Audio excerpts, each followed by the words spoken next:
দলের সঙ্গে যারা গদ্দারি করছে তাদের দল থেকে বার করুন। মুখোশ পরে যারা বিশ্বাসঘাতকতা করছে তাদেরকে আশ্রয় দেবেন না বলছেন শতাব্দী রায়। দুবরাজপুরে দলের নেতাকর্মীদের একেবারে এই ভাষাতেই সতর্ক করেছেন। দেখুন,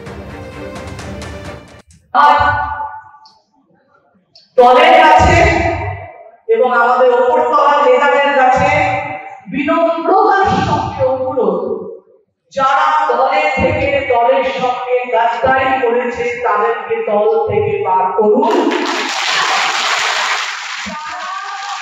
আমাদের সঙ্গে মুখোশ পরে বিশ্বাসঘাতকতা করেছে তাদেরকে শেল্টার দেবেন না। আমাদের দলের যে কর্মীরা রোজ রোজ মাঠ খেয়ে রক্ত মুখে তুলে ইলেকশন করে, নির্বাচন করে, তাদের সঙ্গে থেকে যে নেতারা বেইমানি করে তারা আমরা এখান থেকে বার করলে ওখানে গিয়ে সেই নেতাদের সঙ্গে ছবি তুলে ফেসবুকে পোস্ট করে জানায় যে আমি ওর ছাড়া পাওয়ায় আছি। এটা দয়া করে বন্ধ করুন। আমার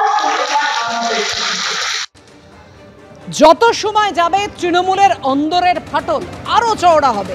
কটাক্ষ সুকান্ত মজুমদার। দেখুন, তৃণমূল কংগ্রেস এবার হয়তো 29টি সিট জিতে গেছে কোনোভাবে, কিন্তু আমি আপনাদেরকে বলছি তৃণমূলের বাস্তবিক মাটিতে সেই অবস্থা নেই। আইপ্যাকের যে রোল, সেই রোল পুলিশ প্রশাসনকে দিয়ে অনেক কাজ করানোর ফলে তৃণমূল এই ফল পেয়েছে।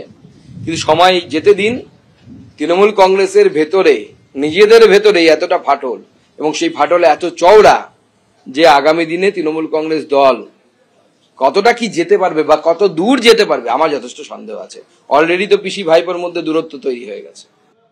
ভোট পরবর্তী হিংসার ছবি জেলা জুড়ে, জেলায় জেলায়। এবার বসিরহাটের ছবি আপনাদের সামনে রাখবো। তৃণমূল ও বিজেপি কর্মী সমর্থকদের বাড়ি ভাঙচুর করা হয়, আগুন লাগিয়ে দেয়া হয় নিমদাড়িয়া কোদালিয়া গ্রাম পঞ্চায়েতের শঙ্করপুর গ্রামে। অভিযোগ, গতকাল সন্ধ্যে থেকে পরপর 4-5টি বাড়িতে হামলা চালায় তৃণমূল আশ্রিত সশস্ত্র দুষ্কৃতীরা। ওরা এসে প্রথমে এসে দেখে গেছে, দেখে পর ওখানে সাইডে দাঁড়ায় ফোন করেছে, সঙ্গে সঙ্গে সারাপ আরও অনেক লোক প্রায় 50-60 জন এসে এসে আমার প্রথম গুলি করেছে। আমি এরকম সাইড হয়ে গিয়েছি, আর যে দোকান টোকান ভেঙেছে, চুরি পঞ্চায়েতের প্রধান সারাপ আর শাইনুর, ওরা দুই ভাই আরো লোকজন সব নিয়ে এসে আমার 7 দিন মানে মেরে দোকান বসে সব ভেঙে চুরি খাই আগুন দিয়ে সব পেট্রোলে জ্বালাই দিয়েছে।